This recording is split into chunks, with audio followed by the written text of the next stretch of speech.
আপনাকে না বলছি, আপনি আমার পেছন পেছন ঘুরবেন না। জীবনে অনেক বেহাইয়া দেখছি, কিন্তু আপনার মতো বেহাইয়া তো আমি আমার জন্মের পরও দেখি নাই। তুমি আমারে যেভাবে কথা কইতাছ, আমার মাও আমারে কোনো দিন এভাবে কথা শোনায় নাই। যত কথা শোনাও না কেন, আমি কিন্তু তোমার পেছন ছাড়ছি না।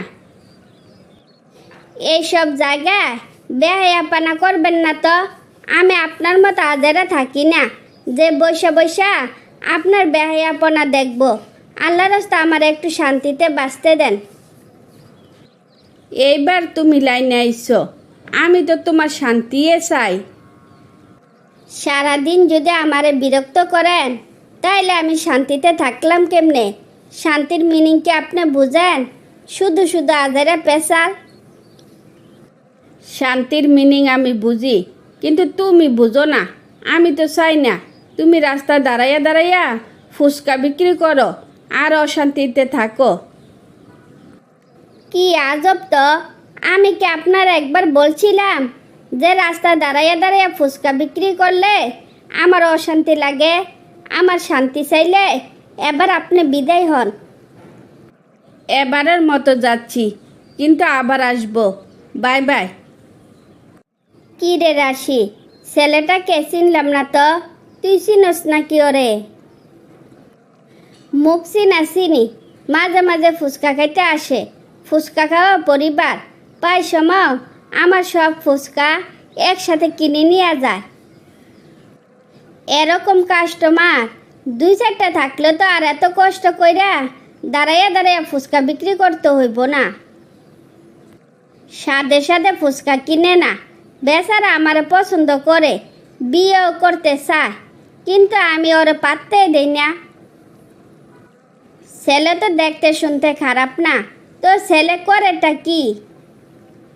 শুনছি কি কোম্পানির মালিক জানি।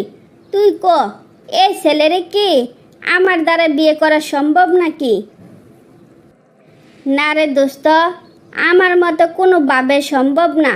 ফুচকাওয়ালি হিসাবে অনেক ভালো আছস, রাজরানী হওয়ার কোনো দরকার নাই। তোর নাম্বার থাকলে আমারে দিস, একটু যাচাই বাছাই করে দেখব কেমন চরিত্র। এখন তাইলে চলি রে, আবার দেখা হবে। ছেলে তো মাশাল্লাহ ভালো টাকা ইনকাম করে, তাইলে বিয়া দিতেছেন না কেন? যদি বিয়া করান, আমার কাছে দুই চারটা ভালো মেয়ে আছে, চাইলে দেখতে পারেন। আমার ছেলে নাকি কোন ফুচকলিরে পছন্দ করে? তাইলে আমি মেয়ে দেখে কি করব? ছেলে মেয়েরা যে আজকাল কি করে আমি নিজেও বুঝি না। সি সি সি, আপনার ছেলের রুচি এত খারাপ তা তো আমার জানা ছিল না। রাজপুত্র হইয়া কেমনে এক ফুসকলিরে পছন্দ করলো আমার মাথায় ধরতাছে না। তো আপনি কিছু কইলেন না? ছেলে বিয়ে করব, ছেলে সংসার করব, তাই ছেলে ফুসকলিরে পছন্দ করো নাকি নাচনাওলিরে পছন্দ করো, তা দিয়ে আমি কি করব? যারে নিয়ে আমার ছেলে সুখে থাকবো আমি তারে বিয়ে করাবো। যেমন ছেলে তেমন মা। আপনার মতো মা যদি প্রত্যেক ঘরে ঘরে থাকে, তাইলে আমাদের গটকালি পেশা ছাইড়া দিতে হইব।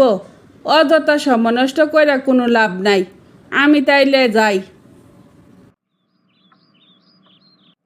না রে দোস্ত, কোনোভাবে ওই ছেলেরে পটাইতে পারলাম না। তোরে যে পছন্দ করে সাফ সাফ আমার জানাইয়া দিছে, বলতে না বলতে এসেও পড়ছে।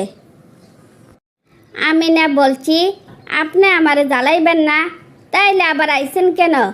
ও ফুচকা খাইবেন বুঝি?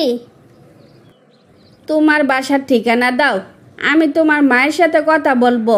আমার মা রাজি, শুধু তোমার মাকে রাজি করাইতে পারলে মামলা ডিসমিস। আপনি তো জানেন না, আমার টাকা দিয়ে আমার লেখাপড়া খরচ চালাইতে হয়, সংসারের সব খরচ আমার করতে হয়। চাইলেও আমি কোনো ডিসিশন নিতে পারবো না।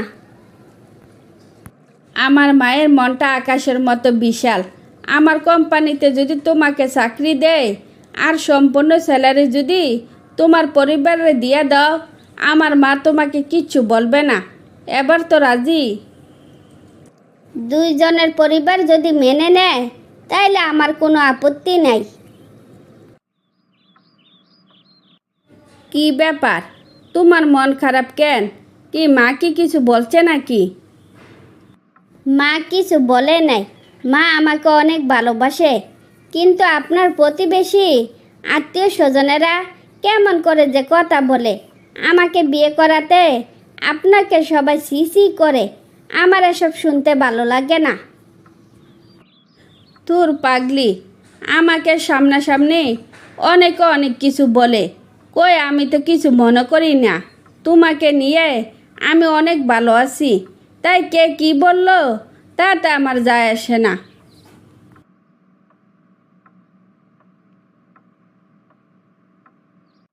তারপর দুইজন সুখে শান্তিতে বাকি জীবন অতিবাহিত করতে লাগলো।